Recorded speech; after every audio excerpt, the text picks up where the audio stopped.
Fala pessoal, muito boa noite. Que a graça e a paz do Senhor seja sobre a vida de vocês, pessoal do Facebook. Já estamos aí chegando online. Deixa eu só ligar aqui com o pessoal do Instagram. Ao vivo. Ao vivo. Pessoal do Facebook, vamos lá chegando. Fique à vontade. Temos algo muito especial para nós nessa noite. Deixe-me conectar aqui ao pessoal do Instagram.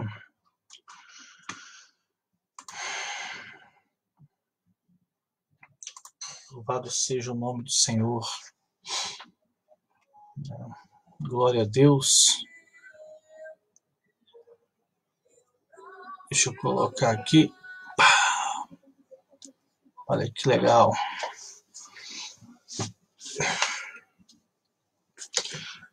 Maravilha. Vamos lá chegando.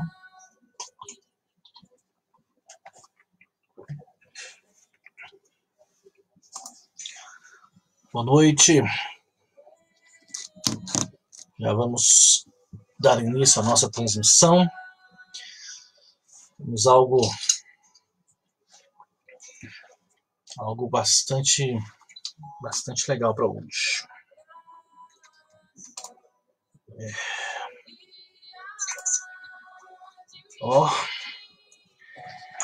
Boa noite a todos.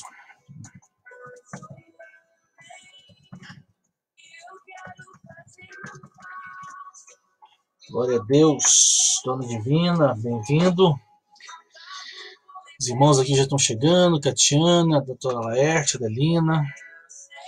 Estão lembrados do nosso ingresso? Isso aí, vamos pagar o ingresso. O ingresso é convidar uma pessoa. Então, pessoal do Facebook, aproveita este momento que nós vamos dar início e compartilha. Na parte de baixo existe aí o compartilhar. Pessoal do Instagram, na parte de baixo tem um aviãozinho. Tá? Já estamos aqui com alguns irmãos, Profeta Daniel aqui no Facebook, tentando aprender a mexer com isso aqui um pouco, principalmente essa parte do comentário. Amém? Maravilha. Fiquem à vontade. Vamos chegando. Tá? Jordan, todos estão... Antes de começarmos a falarmos propriamente, todos estão me vendo e me ouvindo bem? Deixa eu baixar aqui o nosso louvor de fundo. Eu não sei vocês, eu preciso de barulho para concentrar. Então, pessoal do Instagram, estão conseguindo me ver, me ouvir bem? Turma do Facebook também, tá? Pessoal, estiver me ouvindo bem, por favor. Obrigado, Jordan. Pessoal do Instagram, só diz assim, ó, ouvindo bem. Pessoal do Facebook, nós já vamos dar início. Obrigado, Catiane. Tá? Alguém puder dar um retorno aí no Facebook, se estão ouvindo bem, vai ser bastante útil, tá? Assim que nós tivermos segurança de que todos estão ouvindo e vendo bem, nós vamos já dar início. O pessoal do Instagram deve me ouvir melhor agora. O pessoal do Facebook também, deixa eu posicionar aqui o microfone.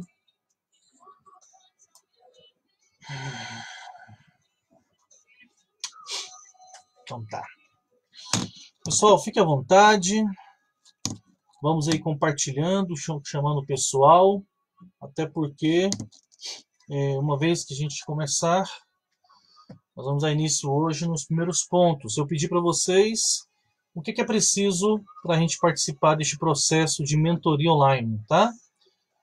São reuniões que vão acontecer segunda, terça, quinta e sexta, aproximadamente 45 a 50 minutos. Essa mentoria, ela visa, daqui a pouquinho vamos trazer o propósito dela.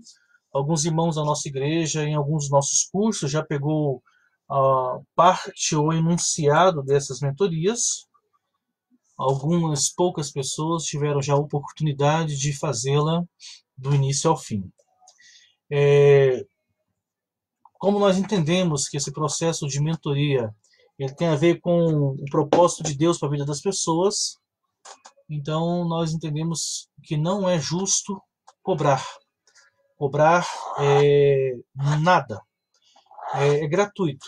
Então, mas nem tudo que é de graça não custou nada. Então é importante que a gente mude um pouco esse conceito daquilo que é graça. A gente pensa, nossa, eu não vivo mais debaixo da lei, eu vivo debaixo da graça. Entenda algo, a graça, ela não custa nada para aquele que a recebe, verdade? Mas a graça custa tudo para aquele que a oferece.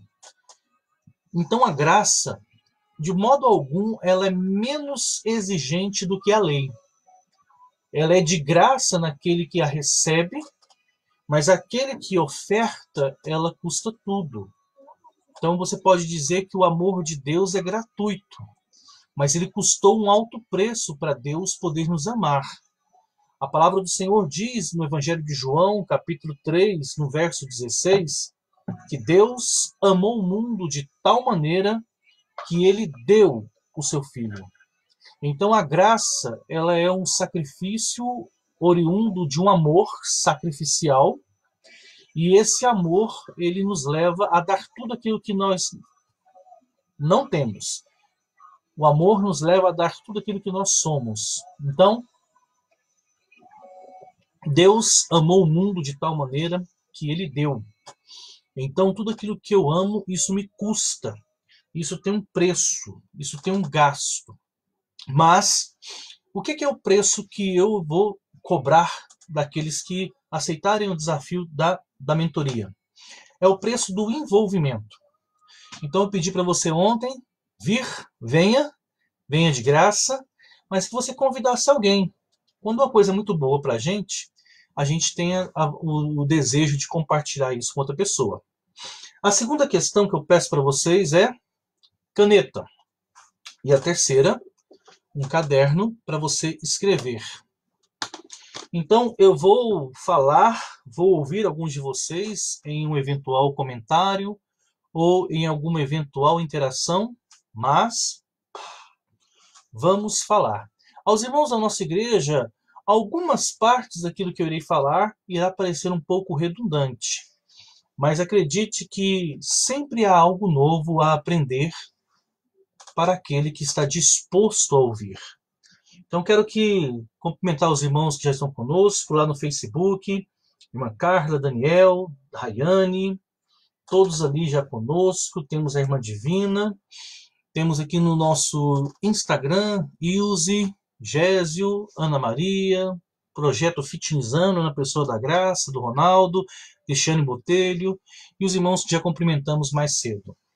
Pois bem, lançamos o desafio do horário de 21h34.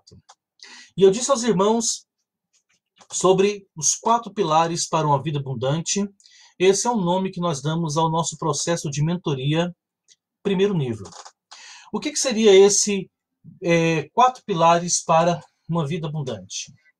O Evangelho de João, no capítulo 10, diz a seguinte sentença, verso 10. Jesus dizendo, eu vim para que tenham vida e a tenham em abundância.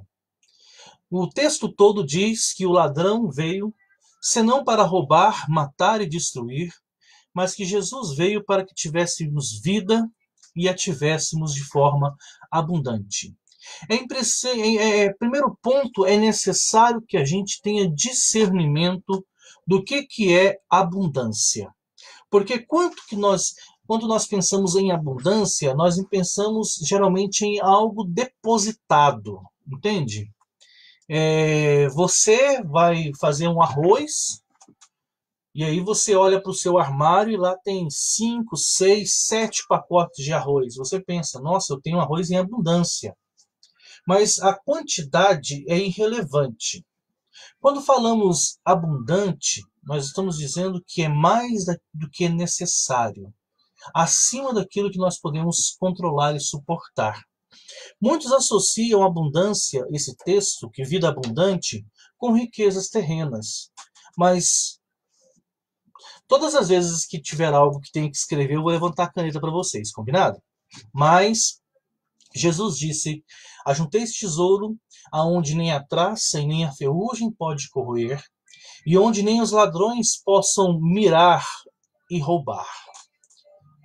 Né? Tudo aquilo que nós depositamos em Deus, ele tem um peso de eternidade, ou também chamamos isso de peso de glória. Então, é importante que eu e você entenda esse chamamento do Senhor.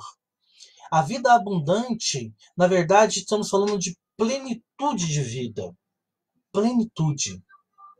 Deus, ele tem essa oportunidade. Eu creio que o Senhor deseja que os seus filhos tenham esse conceito de vida de uma forma muito mais excelente. Vamos traduzir abundante para excelente. Eu venho para que vocês tenham uma vida e tenham uma vida excelente. Como eu associei os 4 pilares, as 4 áreas de uma vida abundante, nós vamos falar da área espiritual, relacionamentos, saúde financeira. Necessariamente, nós vamos entender então que deixar de viver uma vida abundante é nessas áreas, espiritual, relacionamentos, vida financeira e saúde, aquém daquilo que vamos entender que a palavra de Deus deseja que a gente viva. Ou seja, tudo aquilo que é aquém da vontade de Deus, nós vamos entender que isso é uma vida não abundante. Agora, se você estiver vivendo a plena vontade do Senhor para a sua vida espiritual ou para a sua espiritualidade, se você estiver vivendo a plena vontade do Senhor nos seus relacionamentos, se você estiver vivendo a plena vontade do Senhor na sua saúde, na sua vida espiritual, então a gente consegue entender sobre essa questão da excelência de uma vida vivida para a glória do Senhor. As pessoas hoje, nós chamamos isso de síndrome da mediocridade. A maioria das pessoas vivem mediocramente. Algumas pessoas, quando ouvem ou acreditam que nós já chamamos de medíocres, leva para o lado pejorativo. E aí vão se sentir ofendidas com relação à questão do termo. Mas quando eu falo que mediocridade vem da palavra médio, mediano, uma vida comum, uma vida que é comparada a qualquer um outro. Então, quando você entende que o chamado de Deus, que a escolha de Deus, que o propósito de Deus para a sua vida, ele é algo muito mais superior, que os seus relacionamentos precisam ser nivelados não pelos relacionamentos que te cercam, mas pela forma como Cristo se relaciona com você. Quer um exemplo disso? Nós comparamos os nossos casamentos, eu estou generalizando, com a maioria dos outros casamentos. Só que a Bíblia nos orienta que o nosso casamento deve ser comparado com a relação de Cristo com a igreja. Forte, né? Nós não podemos comparar as nossas relações com o do meu irmão, vizinho, do meu parente, do irmão da igreja. Cristo nos chama para elevar o nível das nossas relações com aquilo que é comparado ao padrão que ele se relaciona com a sua noiva, que é a igreja. Então, o nosso corpo, ontem eu disse que muitos recriminam algumas pessoas porque fazem determinadas coisas, mas também nós fazemos outras coisas que são tão prejudiciais como ela. Então, o processo de mentoria, que é o convite que eu fiz para vocês, esse convite a uma vida abundante, podemos traduzir como a uma vida de excelência, é você não aceitar nada menos do que o que seja a vontade do Senhor para a sua vida. Um grande amigo meu aqui, né, Rafael Parente, nos chamamos de Popovich. Isso é coisa de intimidade. Obrigado, querido, que Deus te abençoe, viu? Você também. E na Brasília a gente vai se encontrar. Então, meu irmão e minha irmã, esse é o desafio da mentoria. O mentor, ele não é alguém que vai resolver os seus problemas. Ele não é alguém que vai tirar os seus problemas. Ele é alguém que vai estar do seu lado para caminhar com você, para junto com você vencer todas as suas barreiras, dificuldades, limitações nessas áreas propostas, que são os 4 pilares para uma vida abundante. Se qualquer um desses pilares que você arrancar, a sua vida vai desmoronar. Tenta servir a Deus com um problema em casa para você ver tanto que é fácil. Tenta servir a Deus com um boleto, né? Tenta chegar no culto domingo à noite e fala assim, olha, vou adorar o Senhor agora com o coração livre. E aí, só que na sexta-feira você recebeu uma ligação de um cara dizendo assim, olha, se você não pagar aluguel, eu vou tirar você e sua família de casa. Pensa. Tenta adorar a Deus depois de pegar o resultado de um exame em que você foi diagnosticado com alguma enfermidade. Meu irmão, é a coisa mais difícil do mundo. Isso tira você do eixo. Então nós entendemos que é necessário reativar alguns cristãos para que eles possam viver toda a excelência que Deus tem proposto. Tudo aquilo que Deus tem derramado, que Deus tem prometido, que o Senhor tem realmente liberado para nossas vidas. Então a primeira parte que eu quero é te perguntar, na sua vida espiritual, você está feliz, satisfeito, né? Você está no lugar certo que Deus preparou para a sua vida?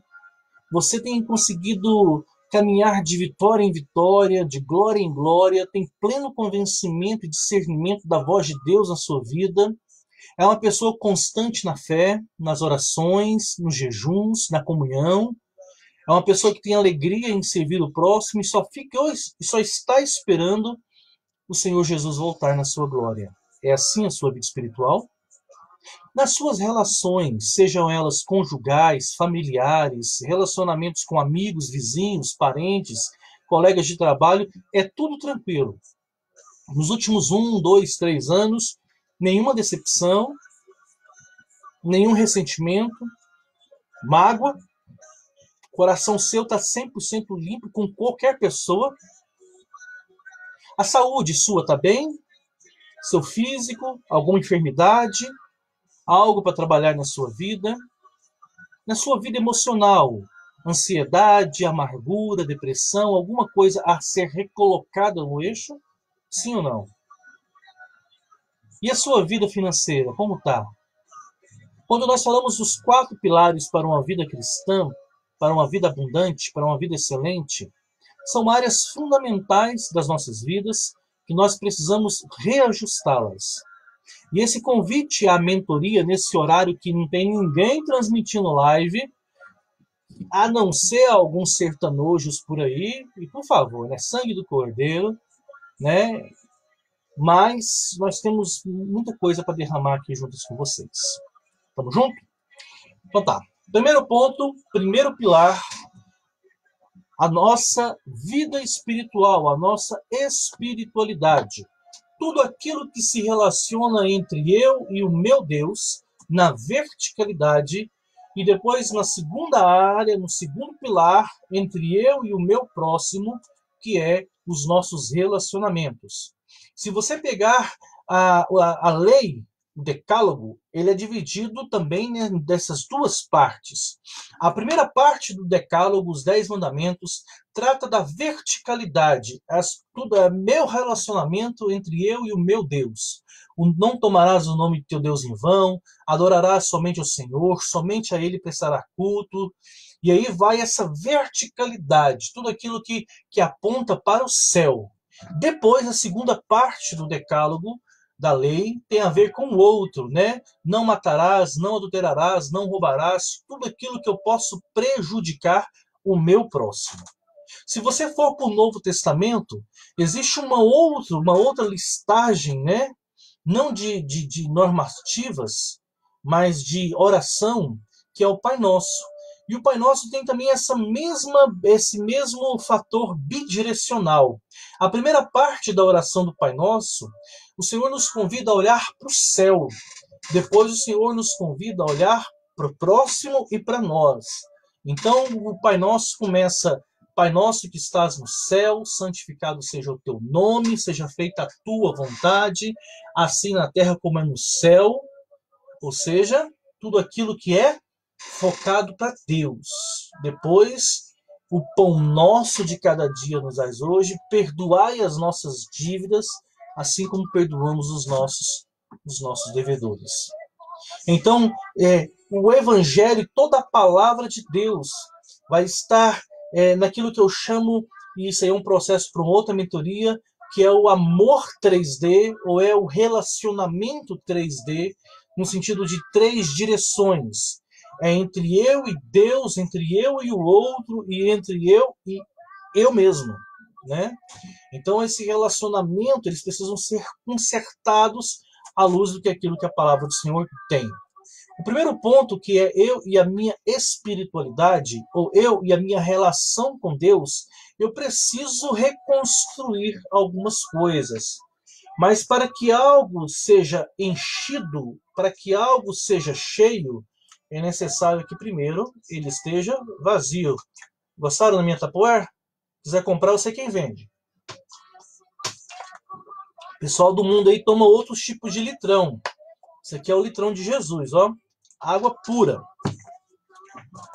Então você precisa entender que não adianta nada você tentar consertar a sua relação com o seu cônjuge, a sua relação com seus parentes. Você não adianta nada tentar consertar os seus relacionamentos, as suas mágoas, os seus transtornos, até mesmo muitas vezes a forma como você utiliza o seu dinheiro. Se você não entender que toda a transgressão parte primeiro de uma quebra de um princípio entre você e Deus. E se essa conexão ela não for restaurada ou devidamente alinhada, não adianta tentarmos fazer mais nada. Primeiro precisamos restaurar a nossa fé verticalizada, a minha relação entre eu e Deus, entre eu e o meu Senhor. Jesus Cristo, ele chegou ao meio-dia aproximadamente, a um lugar onde tirava água, um poço de tirar água, e ali ele viu uma mulher. Essa mulher tinha uma nacionalidade, tinha uma regionalidade que era da Samaria, e havia uma briga centenária entre judeus e samaritanos. Jesus chega até aquela mulher e fala: me dá água, dá-me de beber. Aquela mulher olha para ele e reconhece que ele era um judeu. E então aquela mulher diz para ele: como sendo tu judeu, pede a mim água, dá-me de beber, que sou uma mulher samaritana. O autor do quarto evangelho, ele é muito claro a dizer: os judeus não se davam com os samaritanos. Jesus então cutuca aquela mulher, Jesus então atiça aquela mulher a sua curiosidade. Jesus vira para ele e fala assim: olha, se você soubesse quem é que pede de você de beber, é você quem pediria a ele. E ele te daria água, a água viva. E você nunca mais teria sede. Aquela mulher fica intrigada, dizendo: Senhor, esse poço foi construído pelo nosso pai Jacó. Porventura o Senhor pode ser maior?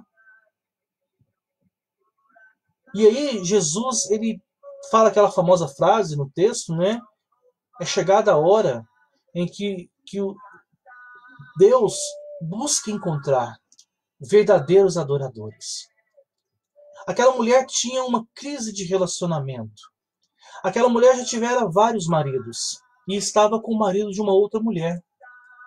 Aquela mulher certamente tinha um problema de autoimagem. Aquela mulher se sujeitava a determinados tipos de relacionamento que não traziam glória para o Senhor. Era uma mulher possivelmente mal vista pelas outras mulheres. Ninguém vai buscar água ao sol do meio-dia, a não ser que as primeiras horas do dia fossem tomadas por outras mulheres que não aceitavam aquela mulher nas suas relações, no seu convívio. Aquela mulher, ela era rejeitada pela sociedade, mas aquela mulher certamente tinha um problema de rejeição consigo mesma. Porque só uma pessoa muito quebrada, ela aceita migalhas de outras pessoas. Ninguém que não é inteiro não consegue ser inteiro para o outro. Não consegue dar ao outro aquilo que não tem. A conversa entre Jesus e a mulher chamada samaritana, de Samaria, ela se desenvolve, ela desenrola, e em certa ocasião, aquela mulher então reconhece Jesus como sendo alguém além de um judeu. Ela fala: vejo que o Senhor é profeta. Os nossos pais dizem que nós devíamos orar, adorar no monte. Vocês dizem que é no templo. Jesus então fala: mulher, eis que é chegada a hora. Nem no templo, nem no monte, mas dentro de cada um de nós. E é nesse contexto que eu quero compartilhar com vocês que antes de que Jesus restaurasse as relações daquela mulher, antes que Jesus restaurasse o propósito de vida daquela mulher, antes que Jesus derramasse naquela mulher uma unção ou chamasse ela para um propósito muito maior, Jesus então precisou restaurar o coração daquela mulher e a sua relação com Deus. Quando Jesus olha para aquela mulher e diz: vai, chama o teu marido, diz que os olhos dela decaíram, ela curva a cabeça, ela fica triste, ela se entristece, e ela então, a consciência daquela mulher, ela é ferida. Ontem eu disse, né, sobre a palavra ferir, e é interessante que nesse contexto, né, a palavra de Jesus, ela fere a consciência daquela mulher. A palavra de Jesus, ela fere a alma daquela mulher. A simples pergunta de Jesus tem um poder devastador no coração dela. Vai, chama o teu marido. Então ela vira para ele e fala: eu não tenho marido. Jesus: opa! Uma vida, né? O texto não diz isso, mas uma vida que é vivida à sombra, porque se ela teve 4 maridos e o que ela tem não é dela, é de outro, certamente ela está vivendo um engano e está mentindo para muita gente. Sempre quando você está com um pecado, você vai precisar de um outro pecado para manter o seu pecado. A Bíblia diz que um abismo chama outro abismo. Naquela ocasião, então, quando aquela mulher diz: eu não tenho pecado, Jesus fala, né, a luz começa a entrar naquela mulher e as trevas começam a dissipar. Jesus fala: disseste bem, já teve alguns, esse aí nasceu não. Naquele momento, o evangelho alcança aquela mulher. O evangelho são as palavras de Cristo. As palavras de Cristo, o testemunho de Cristo, o amor de Cristo, a graça de Cristo. Segundo a continuação do texto do capítulo 4, diz que aquela mulher entra na cidade gritando, dizendo: vem, vinde, vejam, um homem que disse tudo o que eu tenho feito. Porventura não seria esse o Cristo? As palavras de Jesus restauram a vida daquela mulher. É nesse ponto que eu jogo para você, que despertou e aceitou o convite de mentoria. Você tem passado problemas, muitas vezes, na sua vida espiritual, vivendo uma vida espiritual aquém daquilo que Deus tem para você. A palavra do Senhor diz que aquele que vem a mim, eu de modo algum o rejeitaria. Querido, se você tem tido dúvidas a respeito do amor de Deus, a respeito da soberania de Deus, a respeito da provisão de Deus, do chamado de Deus, a respeito da presciência do Senhor, se você tem tido dúvidas a respeito, né, da segurança da eternidade, da salvação e do amor de Deus por você, existe muita coisa que precisa ser consertada. A sua vida espiritual, a sua espiritualidade, a sua relação vertical precisa ser consertada. Eu não estou aqui dizendo ou entrando em méritos de salvação. Eu estou dizendo que eu não estou desfazendo uma obra que Cristo fez. Se você crê no Senhor Jesus, arrependeu dos seus pecados, você tem em Cristo a segurança salvífica da sua alma. Eu não tenho autoridade nem direito algum de questionar isso. Eu estou dizendo a respeito de uma vida espiritual, a uma excelência de relação com Deus, a um completo envolvimento e entrega a respeito de um propósito muito maior do que talvez o que eu e você esteja vivendo. Anote tudo.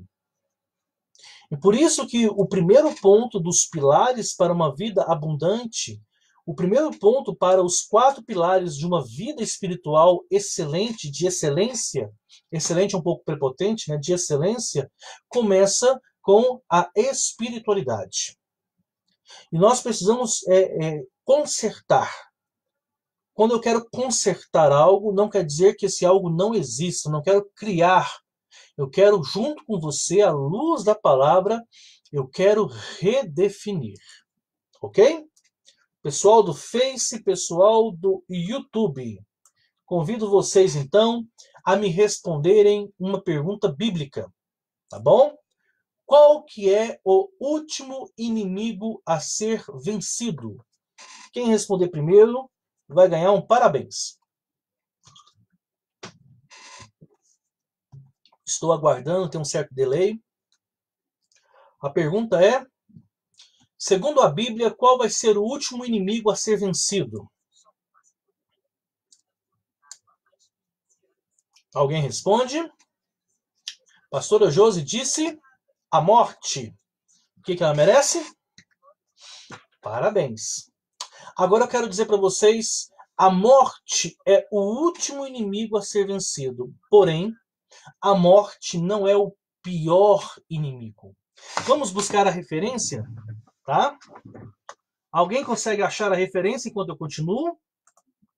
Mas se eu vou lá para achar a referência, vocês vão sair da live. Fica aí, tá bom? Vamos aqui, eu vou fazer a pesquisa. A Bíblia, né? Ela disse que o último inimigo a ser vencido é a morte. A morte. E aí, meus irmãos, tá? Capítulo de número 20, verso de número 14. Do livro de Apocalipse diz: então, a morte e o Hades. O que é Hades na Bíblia? Também é traduzido como no Velho Testamento por Sheol, é o lugar do mundo dos mortos, seria o lugar dos mortos, segundo a visão e a tradição judaica, tá? Então está dizendo aqui que o Hades e a morte seriam lançadas no lago do fogo.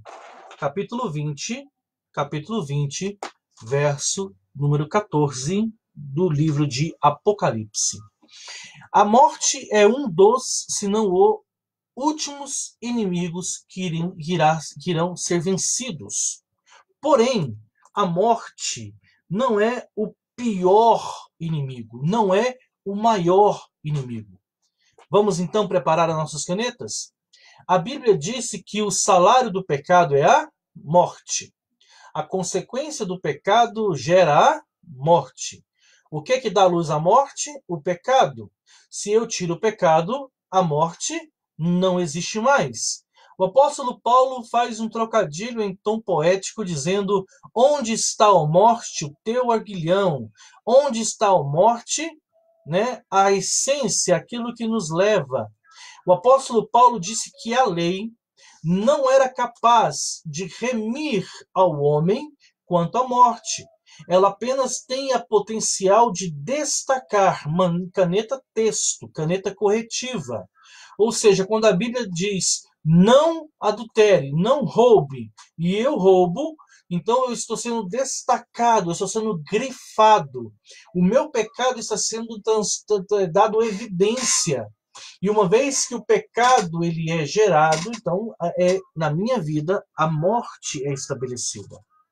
A morte é um dos, se não o últimos inimigos a ser vencido, mas não é o pior inimigo. O pior mal da humanidade chama-se pecado. E é preciso que eu e você entenda conceito, origem, como ele se relaciona comigo, com a sua vida, antes de Cristo, após a nossa conversão, e qual é o papel fundamental desse antagonista chamado pecado. Tá?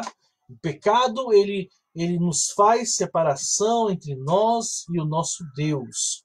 O pecado, ele se oposiciona a tudo aquilo que é Deus. Talvez seja uma conversa chata de ser ouvida, mas a primeira parte do nosso Camila, eu não sei se você tem a oportunidade, abre lá, facebook.com/pralerocha. A sua conexão de internet ela é via rádio, e como choveu, então tem uma certa instabilidade, tá?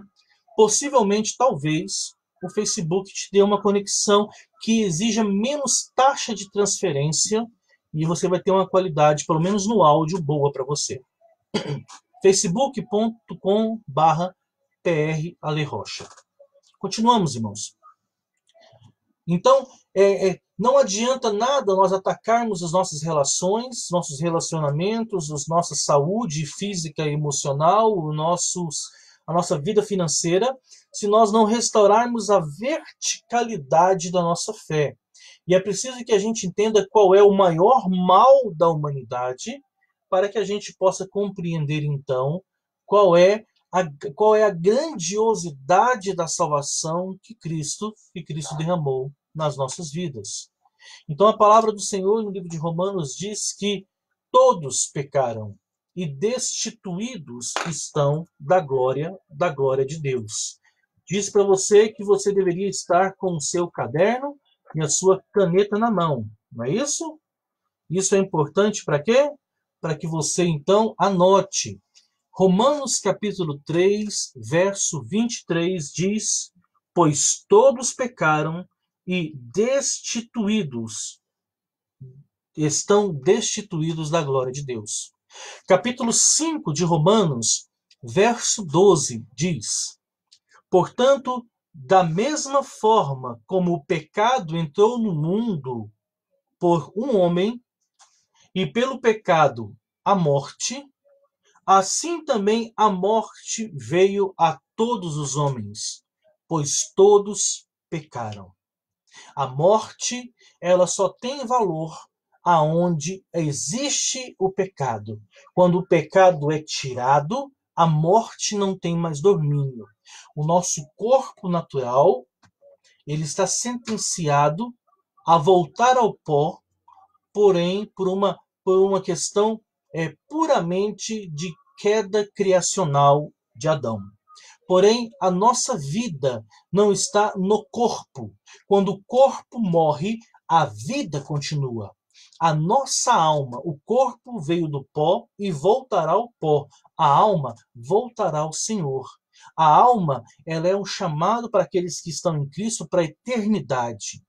É por isso que eu digo e reafirmo que não existe morte para quem acredita em Jesus.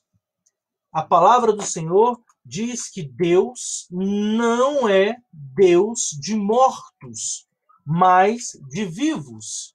Deus não é Deus de mortos. O livro de Marcos, capítulo de número 12, verso 27, diz: ele não é Deus de mortos, mas de vivos. Vocês estão muito enganados. A mesma referência, o mesmo texto com uma variável, está em Lucas capítulo 20, verso 38. Deus diz: Deus, ele é o Deus de Abraão, de Isaac e de Jacó. Deus não é Deus de mortos, mas de vivos. Quando alguém morre em Cristo, o seu corpo, na verdade, ele adormece, morre, vai decompor, vai virar pó daqui uns milhares, centenas de anos, mas a pessoa que está em Cristo, ele vive. As palavras de Jesus para o ladrão da cruz é: hoje mesmo estarás comigo no paraíso.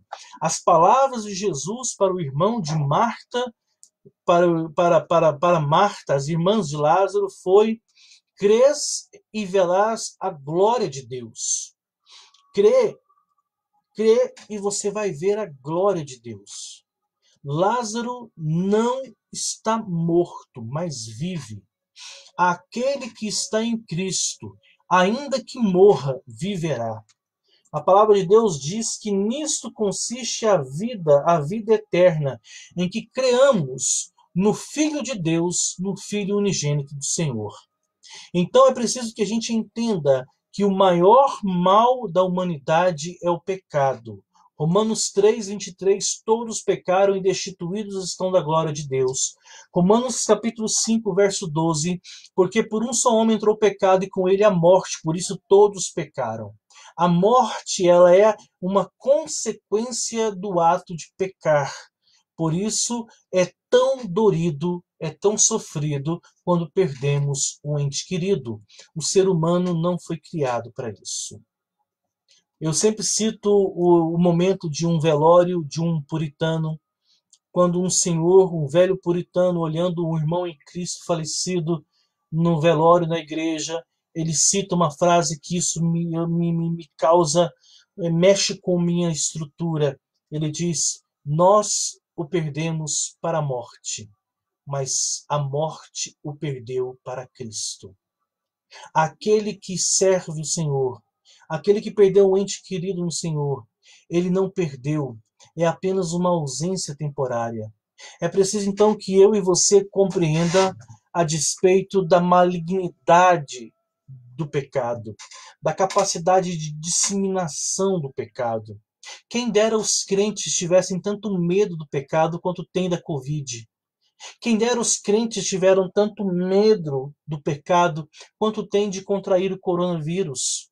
O pecado, ele foi capaz de contaminar todos os seres humanos, 8 bilhões quase de pessoas, por todas as épocas da história. O pecado, ele é algo que é inato, ou seja, ele é uma semente que nasce com o ser humano. Essa maldita herança nos leva a inclinar para o pecado. Se você entender, é só você você que está me ouvindo, você é um alto testemunho disso. Como é difícil vir para Cristo. Como é difícil, né? O irmão Rafael diz aqui no comentário no Instagram: o pecado apoia e age na nossa cobiça da carne, e a carne é insaciável. O inferno quer que muitos fiquem na morte espiritual. Verdade, verdade, né? O diabo, ele não precisa fazer ninguém pecar. Essa natureza, essa semente, ela já existe, ela habita dentro de nós. É só acender a chama, né? O pecado, ele faz parte, né? Faz parte da natureza humana. Ele faz parte da natureza caída. Ele é um reflexo. Infelizmente, ele é uma herança genética, por assim dizer, do nosso pai Adão. Como filhos de Adão, nós refletimos a imagem do nosso pai caído. E é por isso que existe tamanha facilidade. Os irmãos que já tiveram experiências de bebida ou cigarro sabem quando você fala: estou sem dinheiro, não tenho como pagar, mas sempre aparece aquele amigo que fala: não, eu faço a sua. A oferta, né? Existe um pregador, eu vou tentar achar a referência, que diz assim: olha, todas as vezes que um homem ou uma mulher pensa em se afastar de Deus, o diabo já tem um barco pronto para zapar. Ou seja, a coisa vai ser fácil. Vai ser muito facilitada. Não vai haver resistência. O próprio Cristo nos alertou quanto a isso quando ele diz que larga é a porta, né? E muitos os que entrarão por ela, porque não há resistência, não há nenhum fator dificultante.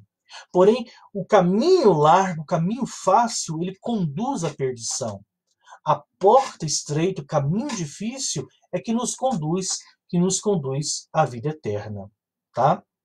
Pessoal do Instagram, acabamos de perder a conexão por um motivo bem tosco, né? Por um motivo bem tosco. Eu esqueci o meu carregador no trabalho e olha aí, bendito ao fruto. Estou carregando no meu notebook e não foi capaz. Então eu vou continuar aqui a transmissão no Facebook e eu peço aos irmãos aí do Facebook, né, chamem lá o pessoal que estava lá, compartilha aí para eles correrem para cá para o Facebook, para a gente poder continuar essa transmissão, tá bom?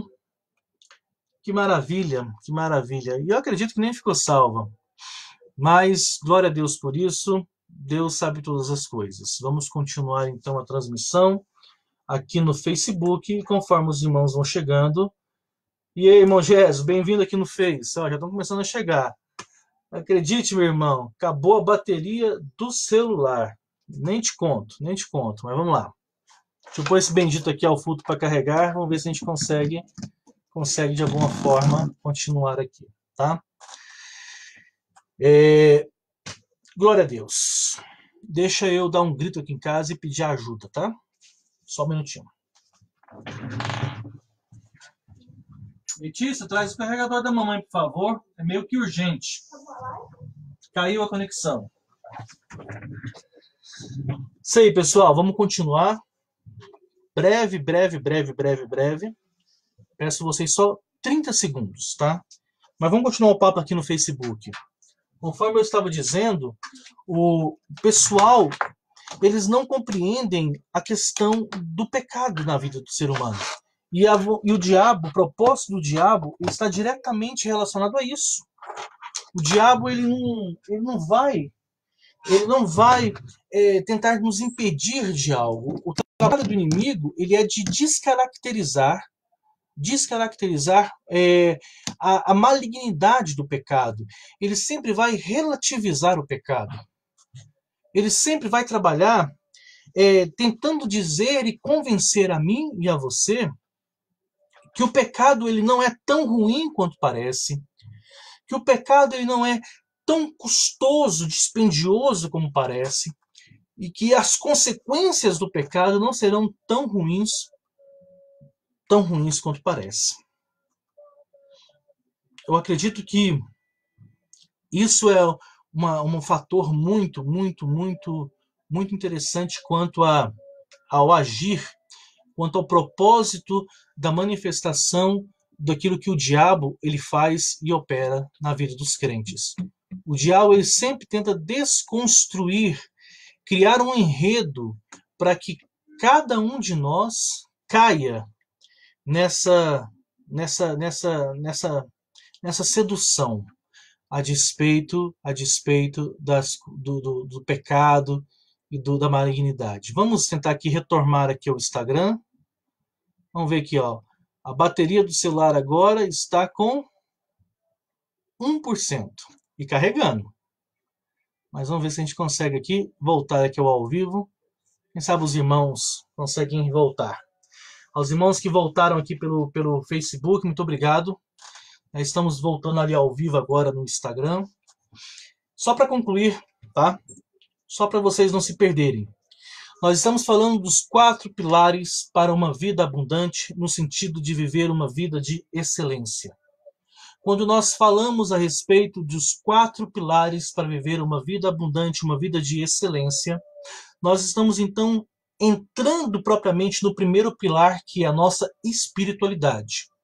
Quando eu falo a respeito da nossa espiritualidade, eu estou falando do nosso relacionamento verticalizado entre nós e o nosso Deus, partindo do pressuposto que tudo aquilo que nós formos tentar construir ou reconstruir na nossa vida, seja nas nossas relações, seja na nossa saúde física ou emocional, seja na nossa vida financeira, toda a reconstrução vai partir do pressuposto de uma vida com o Senhor restaurada. Não adianta, reforço, reitero, não adianta tentarmos construir nenhum projeto. A própria palavra diz de que vale ganharmos o mundo inteiro e nós não conseguimos ganhar a nossa a nossa própria alma, não é verdade? De que vale ganhar o mundo inteiro, né? Sem ganhar a nossa própria alma. Os irmãos que estão aí com caneta na mão, deixa eu só pegar a referência. E aí eu vou trazer para vocês sempre as referências bíblicas para que vocês possam ficar realmente bastante ajustados quanto a isso, tá?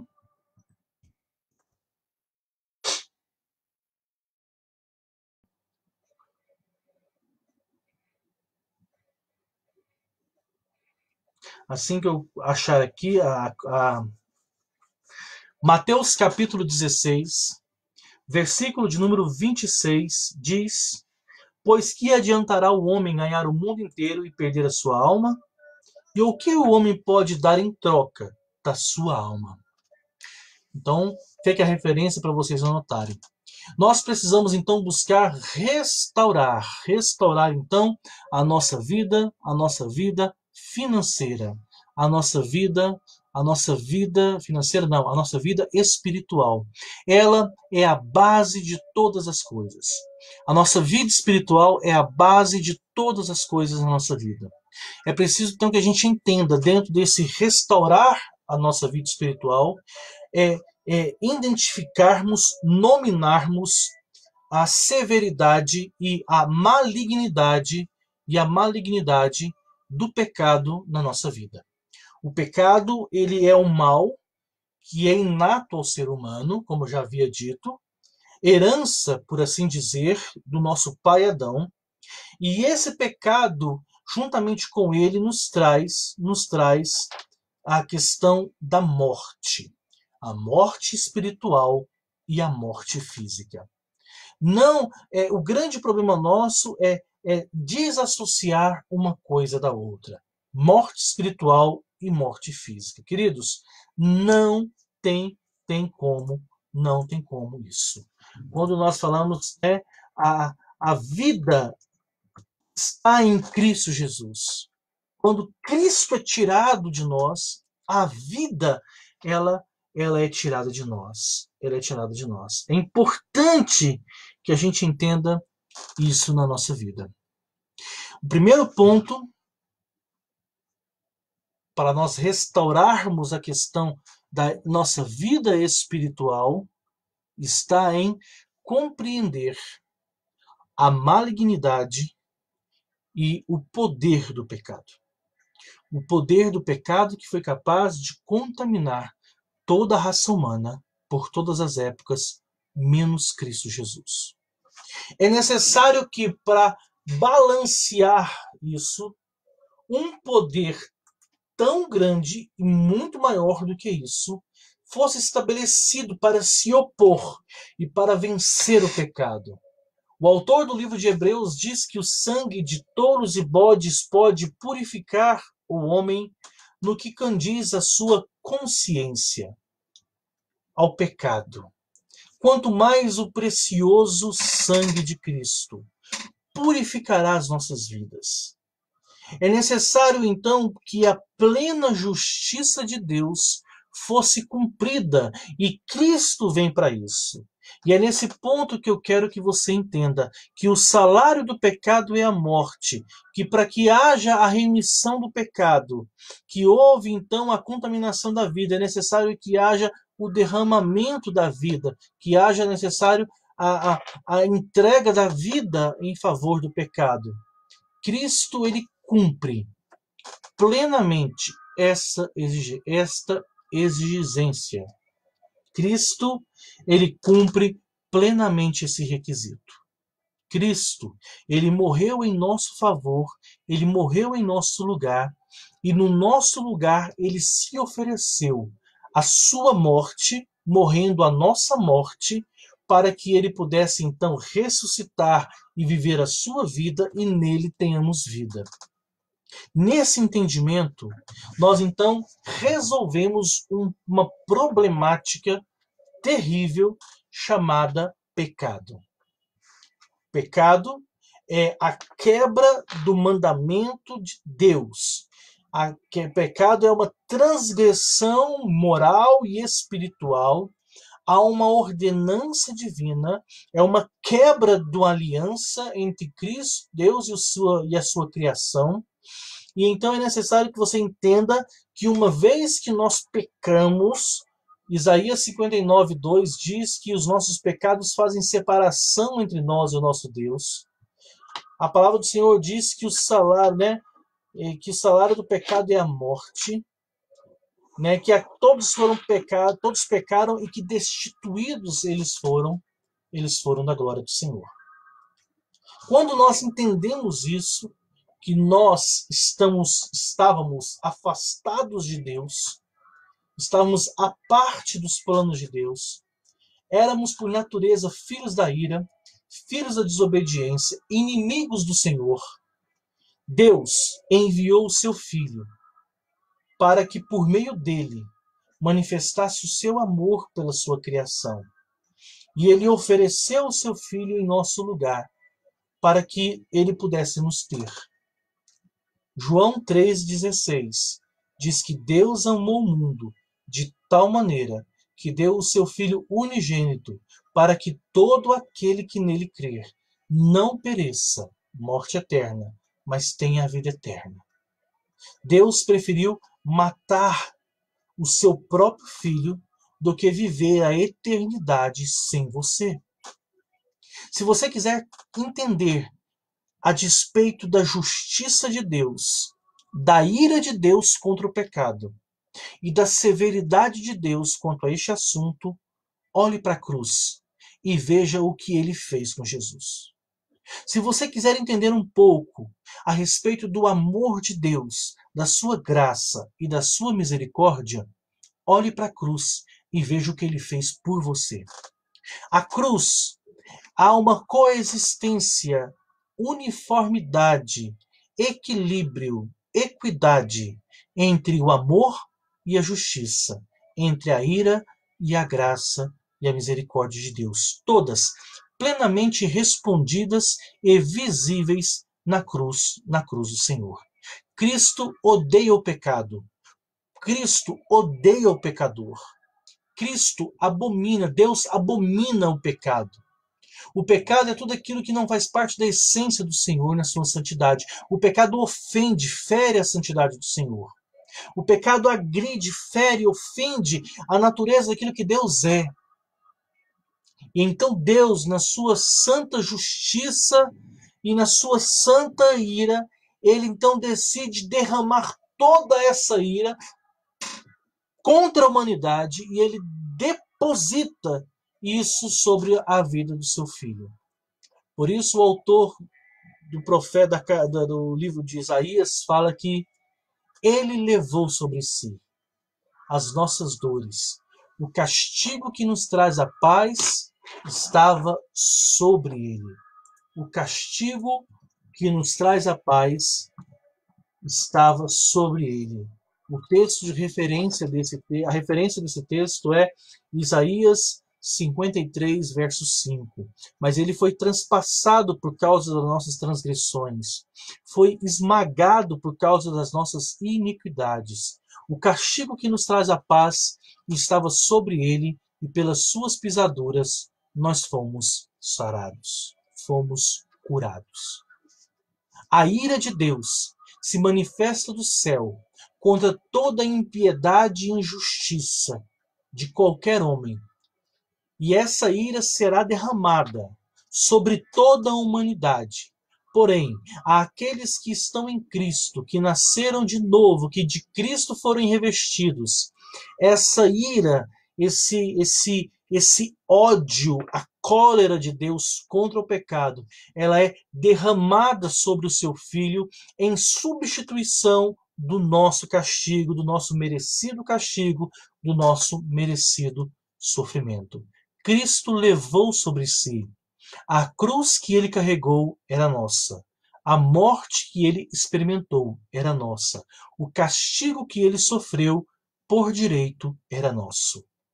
Partindo deste entendimento, quando ele ressurge, ele ressuscita, então nós somos tomados por uma intrepidez e uma esperança sem igual em toda a nossa vida. Sim, Cristo morreu a nossa morte e hoje nós podemos viver a sua vida. Cristo em nós, Colossenses, a esperança da glória. O pecado não terá mais domínio sobre vós, porque nós não estamos mais debaixo da lei, a lei que destaca o pecado, mas estamos debaixo da graça. A graça, de forma nenhuma, ela é gratuita. A graça, ela é de graça para quem recebe, mas ela custa tudo para aquele que a doa. A graça para a minha vida e para a sua vida, o favor imerecido, é algo maravilhoso, porque não nos custou nada. Mas para aquele que oferece, no caso Cristo, a graça custou tudo. Então a graça não é de graça, a não ser para aquele que a recebe. Então, se você quiser compreender o tamanho da malignidade do pecado que existe na minha e na sua vida, ou que, biblicamente falando, existiu na minha vida, você precisa estudar, ler, olhar e vislumbrar do que foi feito na cruz do Calvário, de toda a via crucis do Senhor na cruz do Calvário, e você vai compreender a grandiosidade da malignidade do nosso pecado. Porém, a palavra do Senhor diz também, encerrando, que nós precisamos, né,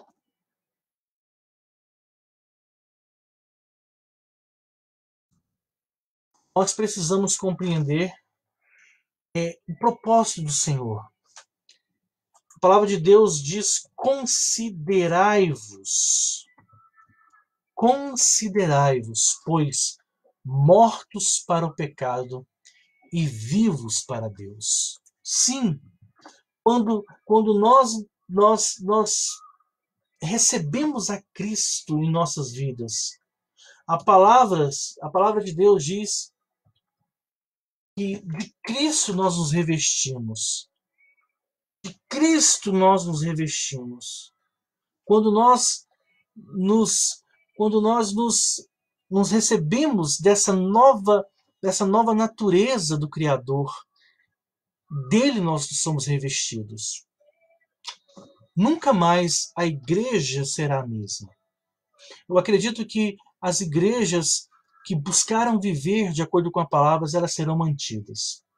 Mas eu acredito que muitos impérios, em nome de Deus, eles vão sucumbir.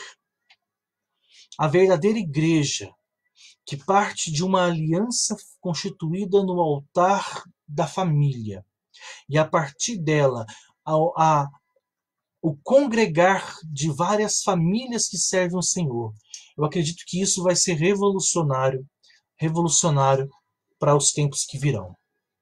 Mas nós precisamos entender, porque a igreja instituição e esses mega impérios que precisavam pregar doutrinas de pecado para manter pessoas que não quiseram viver e se afastar do pecado, e constituíram programações que alimentavam cada vez mais o pecado para manter as pessoas nas suas vidas de pecado, anestesiadas e inertes, que precisavam de alguma forma mudar de vida. Esse discurso populista, ela não vai ter mais sentido e nem mais vai ter mais público para isso. A palavra de hoje em dia, que a maioria daqueles pregadores que nós entendemos ser pessoas que têm um compromisso com o rebanho do Senhor, é que são tempos de adversidades, tempos em que nós precisamos voltar para o nosso lar e nos prostrarmos diante da palavra em oração. Precisamos abrir os nossos lábios em um clamor de arrependimento, pedindo ao Senhor que tenha misericórdia das nossas vidas. Mas eu creio plenamente que as palavras de João 10:10, a despeito da vida abundante, da vida excelente, e nessas 4 áreas, espiritualidade, relacionamento, saúde e vida financeira, Deus tem um propósito de que em cada uma delas você glorifique a Ele para isso. E muitos de nós não tem conseguido ter uma vida, uma espiritualidade vertical, alicerçada, reavivada, excelente, porque nós não compreendemos a malignidade do pecado nas nossas vidas. Por isso precisamos que nós tratemos o pecado da forma como Deus trata o pecado, levando e conduzindo-os à cruz de Jesus. Arrependidos da prática e da consequência. Não somente da consequência, mas também da prática, da escolha. E decidamos então, a partir de hoje, viver uma vida para a glória de Deus. Isso não quer dizer que nós não tornaremos a pecar. Quer dizer que nossa vida não será vivida para o pecado, mas para Deus. Pastor, e o que eu faço? Existe algo na minha vida que sempre me derruba. Você precisa identificar a área da sua vida que te derruba. Algumas pessoas pecam, mas porque existem, e falaremos sobre isso depois amanhã, quarta, quinta. Algumas pessoas, alguns de nós, somos vendidos ao pecado, porque existem janelas na nossa vida que estão abertas, e não adianta nada nós simplesmente tentarmos arrepender sem fechá-las. Então, existem áreas da nossa vida que estão em desacordo com a vontade de Deus e é necessário que a gente conserte isso primeiro. Mas essa primeira aula, essa primeira mentoria, veio apenas para expor a vocês que a espiritualidade é a restauração da nossa verticalidade, do nosso relacionamento com Deus. Isso não tem a ver com as pessoas que do nosso lado, com o nosso cônjuge, nem com a igreja que nós frequentamos. Essa verticalização é algo muito, muito pessoal e intransferível. Só você e Deus que vai entender ela. E essa espiritualidade precisa ser buscada, precisa ser alimentada diariamente na sua vida. Comece identificando na sua vida áreas em que o pecado esteja agindo. O pecado, ele é uma transgressão, é uma quebra de um mandamento do Senhor. Pecado é algo na sua vida que está em desacordo com a vontade de Deus descrita e proclamada na sua palavra. Depois falaremos um pouco sobre isso. Mas se nesses dias, até a nossa próxima transmissão, quinta-feira, 21h34, você identificou na sua vida alguma área, confesse o seu pecado ao Senhor. Confesse o seu pecado, busque nele o arrependimento, o perdão. E se durante esses dias você deseja compartilhar e ter alguém para conversar sobre isso, me chame nas redes sociais.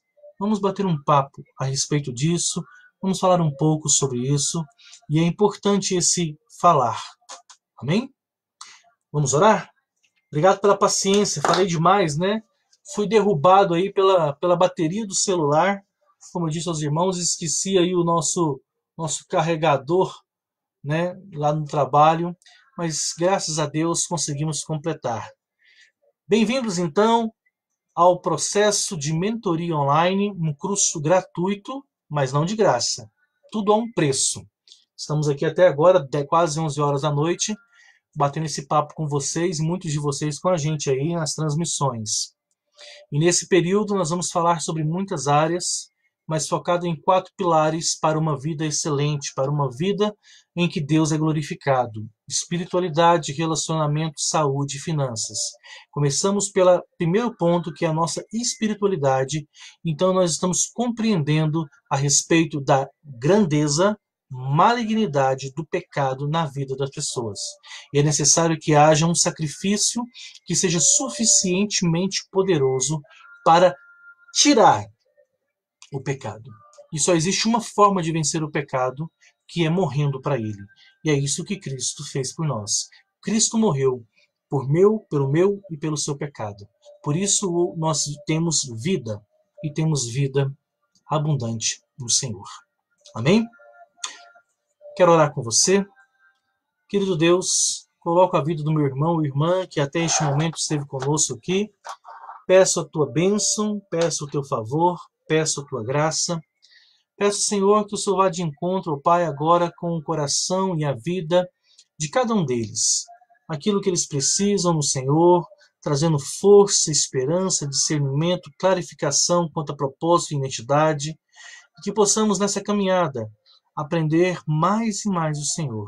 É o que eu te peço, em nome de Jesus e para a glória do Senhor. Amém. Deus abençoe você, obrigado pela paciência. Qualquer dúvida, comentários, mande a pergunta para a gente. Que Deus abençoe vocês. Tenham uma noite debaixo da santa paz do Senhor. Vou me despedindo aqui do pessoal do Instagram. Fiquem com Deus. E também vou me despedindo do nosso pessoal aqui do Facebook, né? Vamos nos despedir aqui do pessoal do Facebook. Muito obrigado pela companhia. Tenham uma noite abençoada para todos vocês. Fiquem na paz do nosso Senhor.